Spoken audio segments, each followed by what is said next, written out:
The Senior Bowl arrives next week, and the Colts have a long history of finding studs there. Let's get to it.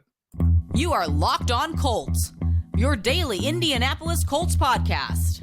Part of the Locked On Podcast Network, your team every day.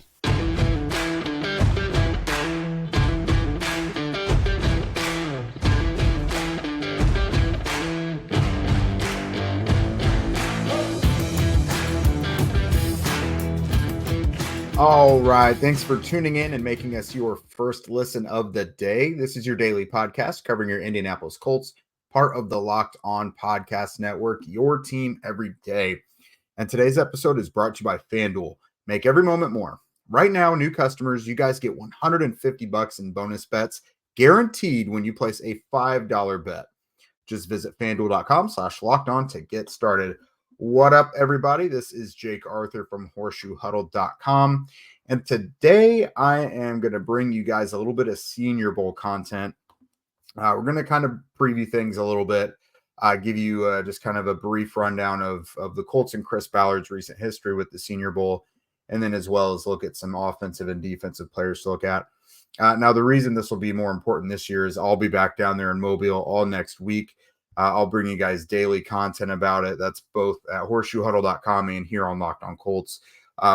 Probably a mix of full-length episodes as well as some quick Locked On Now updates as well. So I might as well, let's dip our toe into the Senior Bowl coverage because it's going to be coming fast and furious next week. So let's get into it. I think most of us know by now that Chris Ballard and the Colts, Chris Ballard, Ed Dodds, Morocco Brown, they are big Senior Bowl guys. Since 2017, when Chris Ballard got here to Indy, the Colts have drafted 27 players from the Senior Bowl that year. That comes out to be an average about 4 per year, which is pretty significant. And that doesn't include rookie undrafted free agents that they scouted at the Senior Bowl that year. There have been numerous instances of them signing as free agents or waiver wire pickups, guys that were at the Senior Bowl just a year or two beforehand. So they do an enormous amount of scouting at the Senior Bowl. It's their motto at the Senior Bowl, but it truly is where the draft begins, because the amount of scouting and just behind the scenes tire kicking and things like that, it's pretty significant. The Colts will have kind of an upper hand this year as well. They're going to have a couple of their assistant coaches. They're acting as coaches for the American team. Colts assistant offensive line coach Chris Watt is going to co-coach the American team's offensive line. And then Cato June, who everybody knows and loves, Colts assistant linebacker coach, he is going to be co-coaching the American team edge defenders and linebackers. The Senior Bowl kind of lumps things together. Linebackers is a huge conglomerate, defensive linemen, defensive backs. So they kind of tool with different ways to use guys. Like when you have players coming into the draft who are tweeners, you don't know whether you want to play them at linebacker or edge, defensive tackle or end, whatever. This is kind of where the definition of their roles begins for pre-draft season. It's where you'll see them worked out a lot of the time at the combine, pre-draft visits, things like that. So how the NFL views certain players kind of begins here as well. So I wanted to just kind of fly through some of the recent examples of Chris Ballard picking up Senior Bowl players, whether they be draft picks from that current year or undrafted free agents from that year. So you go all the way back to 2017, Ballard's first draft year with the Colts. They got Terrell Basham and Zach Banner. Going to the next year, 2018 was a big one. Shaquille Leonard, Tyquan Lewis, Kamoko Toure, they were all there. Michael Badgley was someone they picked up as a UDFA kicker behind Adam Vinatieri. He was there. He didn't go on to be successful with the Colts, but he has gone on to kick for other teams and actually be a member of a roster, not just preseason stuff. Like Badgley is actually a guy that teams do call in frequently when they need kicking help. 2019 was another huge one. Bobby Okereke, Rocky Sin, Kari Willis, Ben Banigou, Javon Patterson, and Gary Green. They also picked up Penny Hart as a UDFA that year. 2020, Michael Pittman Jr. and Rob Windsor, they drafted them. Rodrigo Blankenship, everyone knows and used to love Rodrigo Blankenship, the UDFA there. 2021, they drafted Kylan Granson, Sam Ellinger, and Sean Davis. Now, Dio Adangbo was supposed to be a Senior Bowl player that year, but he blew out his Achilles working out for the Senior Bowl, so I did include him in this. Dio Adangbo, another Senior Bowl player. Or the next year, you have Alec Pierce, Bernard Ryman, Eric Johnson, and then as UDFAs, they had JoJo Doman, Sterling Weatherford, and running back Devontae Price. And lastly, last year was another huge one. Juju Brents, Blake Freeland, Will Mallory, Adetomi Adebawore, Evan Hull, Darius Rush, Daniel Scott, and then UDFA's Emil Ekiyor and Isaiah Land were all there at the Senior Bowl. Isaiah Land technically his first stop wasn't with the Colts, but they did pick him up during preseason roster cuts. He was a rookie last year, so I'm counting it. So as you can see, it's plentiful. If I would have added the UDFA or the UDFA's free agents, waiver wire guys onto that 27 players, when it was an average about 4 per year, that's going to go up significantly. So take the Senior Bowl seriously. You're going to get a lot of practice updates from everybody down there next week. That is really, really what matters. The game is nice. There are standout players each week, but the 3 days of practice, Tuesday, Wednesday, and Thursday, are going to be huge. One-on-ones between offensive and defensive linemen and wide receivers and DBs. Those are always huge to watch. And then the game ultimately will be at 1 Eastern, I believe, on Saturday, the 3rd. So keep an eye out for that. It's kind of a brief rundown of how much the Colts really, really are interested in the Senior Bowl. I'll be down there. I'll bring you guys as much as I can. Hopefully I can get to talk to Shane Steichen, anyone from the scouting department, Chris Ballard, we'll see. But yeah, coming up, we'll take a look at some of the offensive positions that are look to be pretty well stocked in the Senior Bowl this year, as well as who the Colts, who it could make some sense for them to look at. Sometimes we all need the opportunity to get something off our chest, big or small. Everyone's got problems. Not everything has to be tragic for you to seek help or want to talk about it. It's important that you let it out, especially to someone who's unbiased on your life. So today I'm going to quickly vent about the fact that there's entirely too much adult chaos going on in my house. And it's not just us. My wife and I have several other families and couples around us who are just feeling right now that like you cannot catch a break. Something new comes along every day, whether it's literally like a flat tire or you're constantly running late. Your kids are just being difficult in the morning. You can't get out the door on time. We've had problems with our dog again lately. It's just like sometimes as an adult, it's just like, is this what it is? Like you cannot catch a break. There's always something to deal with. Unfortunately, I think that is probably the case.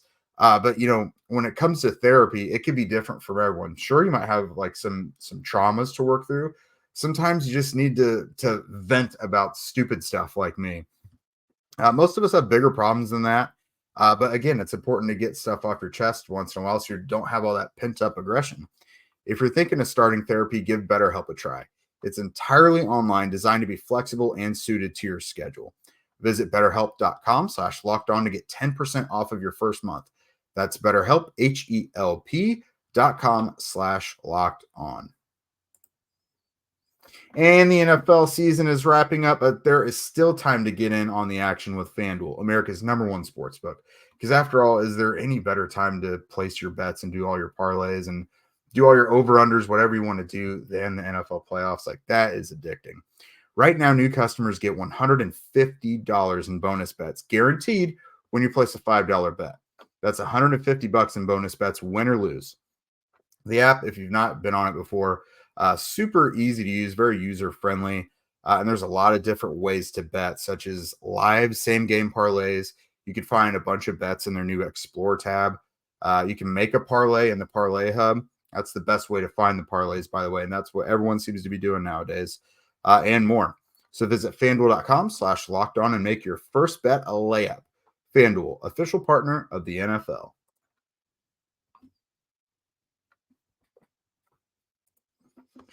Okie doke. So let's talk offense. Now, I think a lot of us, when it comes to this offseason, we'd like to see the Colts add some more explosion on offense.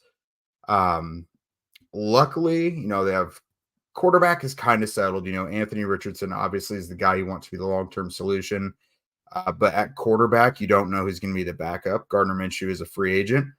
It makes all the sense in the world to re-sign him, sure. You know who he is. You know the Colts are a couple puzzle pieces outside of him making the playoffs. But whether or not you can actually make a legitimate run during the postseason with him is up for debate. So do you bring in either a free agent or draft a new quarterback to back up Anthony Richardson that is stylistically more like him so that you don't have to change the offense so drastically? Because it's not just the quarterback that it affects. Like when you're going from an Anthony Richardson to a Gardner Minshew, it affects everybody else on the offense as well. Offensive line, everything. Like there is just a world of difference for everybody when you're having those big adjustments. So there's definitely going to be some big names in this one. Bo Nix and Michael Penix Jr. That's a couple really big names that are going to be getting first round consideration. If they do well at the Senior Bowl here, I don't want to say they could lock themselves in there, but I would say, top 50, top first 2 round. Again, not going to say locks because we've seen some quarterbacks just plummet to the 3rd, 4th round. But those guys will secure themselves among the hierarchy of the quarterback group. I think if they have a pretty good Senior Bowl. Spencer Rattler, who is a guy who over the past couple years, maybe 2-3 years ago, was one of those guys who it's look for him to make a huge jump this season and then be one of the most highest regarded quarterbacks going in the draft. It hasn't exactly worked out that way for him, but he's got some it factor to him. He's got some playmaking ability that will have some teams intrigued, no doubt. And then if you're looking for your raw project guy with all the tools and stuff, Joe Milton III from Tennessee, that is someone who before the season, a lot of people were saying, okay, this is this year's Anthony Richardson. Big guy, huge arm, could throw it a mile, plenty athletic. His season it didn't really take off like people assumed it would either. So he didn't do what Richardson did in his final season to make everyone's jaws drop. But at the same time, that's a huge toolsy player that teams are going to really be enamored by. So we'll see how it goes there at the Senior Bowl. Wide receivers, another pretty good one. By the way, I haven't even come close to finishing my preliminary draft stuff. So I read up Eric Edholm's piece on NFL.com previewing the Senior Bowl. It was a really good resource for this. I know a lot of these players, but some of them that's kind of shine a light on it, and I'm really looking forward to watching them as well. So definitely hat tip to Eric for the help on this one. Xavier Legette from South Carolina, that's a big one. He could arguably be the top receiver at the Senior Bowl. If you look for someone who might have some familiarity with Richardson, Ricky Pearsall from Florida, that's a big play guy right there. Brendan Rice, Jerry Rice's son out at USC, was catching passes from Caleb Williams. Johnny Wilson, Florida State, and Malachi Corley from Western Kentucky. Those are some of the top receivers you're going to want to look for. Again, you're looking for maybe not all these guys are like explosive athletes, but they've got great size. They can win 50-50 balls, and just generally they could generate big plays. So some of those guys are pretty good. And for the Colts, obviously, more explosion is the name of the game, but Michael Pittman Jr. and Isaiah McKenzie are both free agents. So Pittman Jr. is obviously the biggest target on your team, but McKenzie had a moderate role as well early in the season. So you're probably not replacing Pittman. Like I think at worst, he'll probably get franchise tagged. But you do need to lay the groundwork for a long-term plan at receiver, regardless if Pittman is involved in that. So definitely some of those guys will be worth looking at. The offensive line, quite a few guys as well. So for the Colts right now, luckily you could go into a season fully confident in them. Now for the last season and a half, 2022, the second half, and all of 2023, the offensive line was pretty good. So it's nothing to really be concerned about. In terms of free agency, everything seems pretty ironclad as well. Danny Pinter and Jack Anderson are your only free agents that you're looking at on the offensive line right now.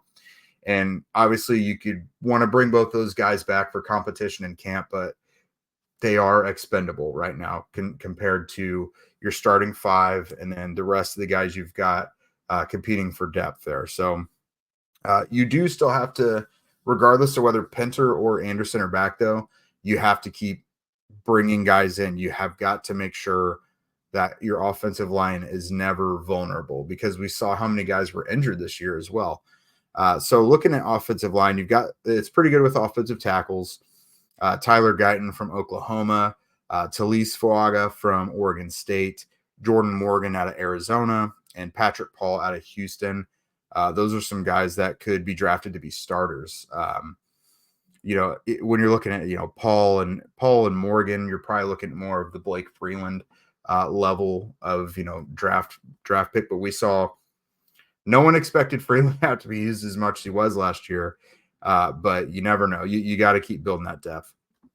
And then looking at interior guys, Cooper Beebe out of Kansas State, Jackson Powers Johnson out of Oregon. Again, you got to start looking at the long-term replacement for Ryan Kelly whenever he does decide to hang him up. Layden Robinson out of Texas A&M, Christian Haynes out of UConn, and then Cedric Van Granger from Georgia. That's a mouthful. But there are definitely interior and exterior offensive line candidates to keep an eye out for. And again, like I mentioned, O-line versus D-line one-on-ones during Senior Bowl. That's some of the stuff you see the most clips from. That's some of the most entertaining things to watch during the Senior Bowl. So I'll definitely have plenty to report on from there. So coming up next, the defensive side of the ball is what I think we all expect the Colts to really address during the offseason. So who at the Senior Bowl might be a good fit? Prize Picks is the most fun that I've had, winning up to 25 times my money this football season. You just select 2 or more players, pick more or less on their projected stats, and place your entry. With the basketball season finally here in full swing, you can now pick combo projections across football and basketball from the Specials League. Now, this is something I'm sure a lot of us are not used to doing, but I think it's a really cool idea. Just take Pascal Siakam, for example, and Brandon Ayuk. You say they're going to combine for more or less than 10.5 receptions and 3-pointers. And then you submit your bet and then just see if it cashes in. Again, really interesting stuff. I think the more you find your groove on who are safer bets to combine, from each sport, I think that's when it really will take off in your own personal app. Prize Picks even offers a reboot policy so that your entries stay in play, even if one of your players gets injured. Both for football and basketball games, if you have a player who exits the game in the first half and doesn't return in the second, that player is rebooted. Prize Picks is the only DFS sports platform with an injury insurance policy. So go to prizepicks.com/LockedOnNFL and use code LockedOnNFL for a first deposit match up to $100. FanDuel, Prize Picks, daily fantasy sports made easy.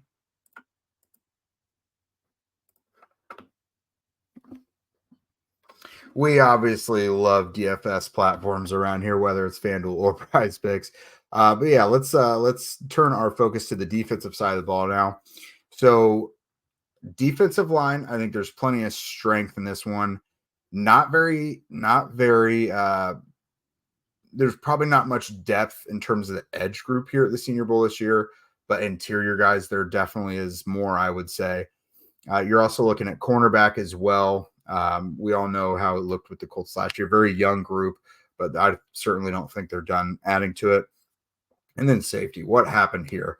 So let's just look at the defensive line first. Obviously with the Colts, Grover Stewart, Tyquan Lewis, Taven Bryan, Jake Martin, and Jannard Avery are all free agents.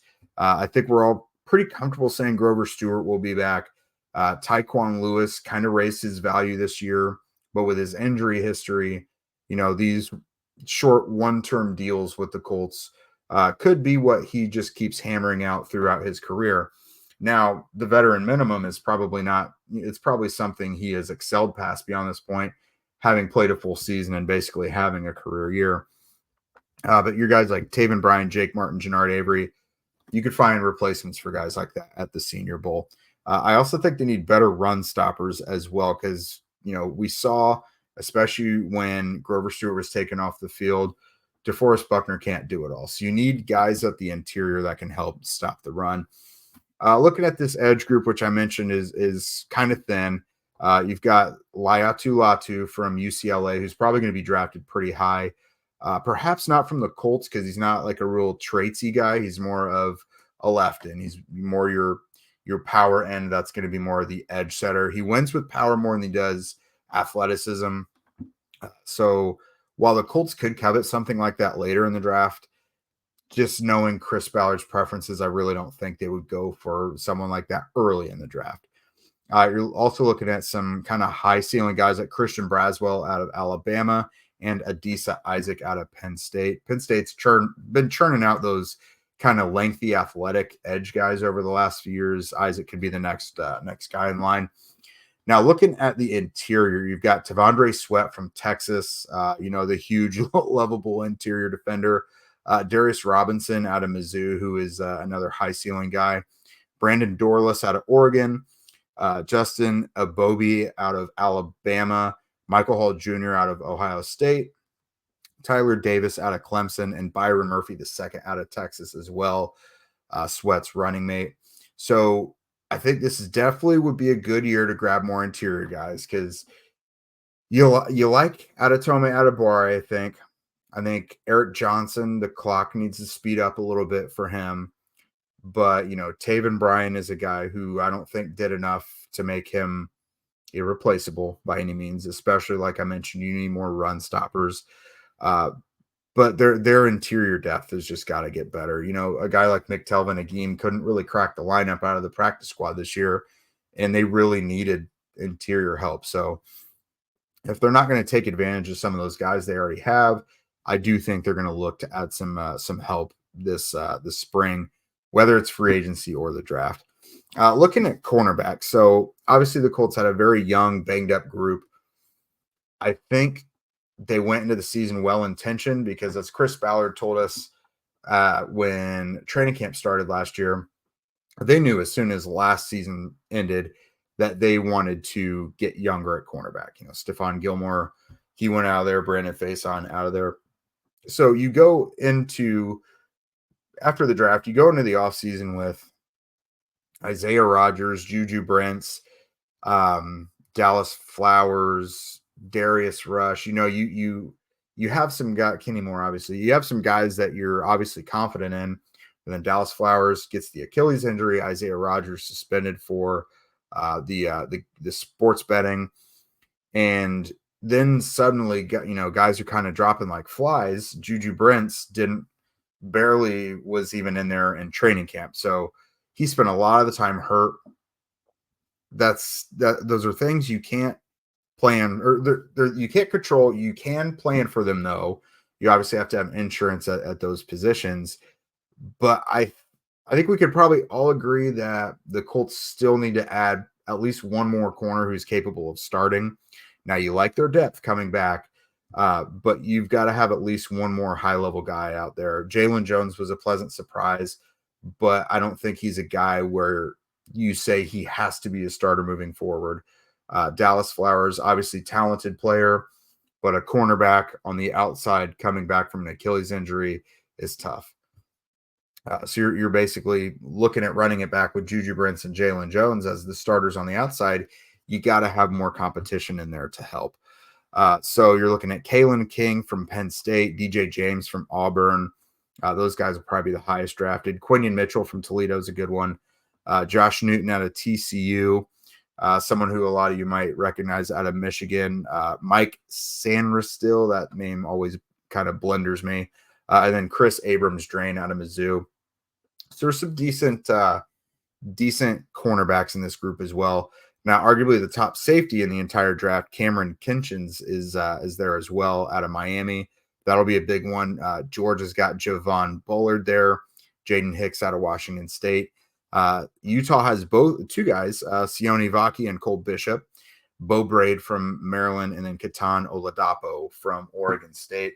So some decent safeties as well, because this, with the Colts, is a very interesting group. I mean, what happened there? Rodney Thomas takes a step back, and that's the guy who you probably hung your hat on as the top safety of the group coming into it. Julian Blackmon is a free agent. The only reason you wouldn't have necessarily been able to count on Julian Blackmon as the top guy were injuries. And he's actually pretty healthy all year until he suffered a shoulder injury, I think in week 16, which unfortunately put him on the shelf. But that's a guy I think you have got to bring back. He's not totally irreplaceable, but he's easily your best safety, like by a long shot. So you want to bring a guy like Julian Blackmon back, but also depth guys like Trevor Denbo and Henry Black are free agents. Denbo is a key special teamer, so you don't want to necessarily lose that. But he is also capable of stepping in and maybe helping you tread water a little bit if there are injuries at safety. But this is definitely a group that I think they'll look to add to. You want to bring back Julian Blackmon, maybe to start next to Nick Cross going into next season. But you have to add more high-end talent. Like I think they need to draft a safety this year within the first 4 rounds, probably. It's just an important position. It's going to help with your issues at linebacker as well in coverage. Now they're definitely going to need to find some blood at linebacker that's capable of being more impactful in coverage, but having impactful safeties as well, I think will help. So we'll see how that all goes. That's going to put a bow on it for us today, everybody. Remember that Locked On has launched the first ever national sports 24/7 streaming channel on YouTube. Locked On Sports Today is here for you 24/7, covering the top sports stories of the day with the local experts of Locked On, plus our national shows covering every league. So go to Locked On Sports Today on YouTube and subscribe to the first ever national sports 24/7 streaming channel. Also, of course, if you guys don't already, follow at Locked On Colts, at Jake Arthur NFL, and at Zach Hicks 2 on Twitter. Also, please be sure to subscribe on YouTube and wherever you get your podcasts. That helps get more eyes and ears on us and moves us up the charts. And with that, I will see you guys in Mobile next week.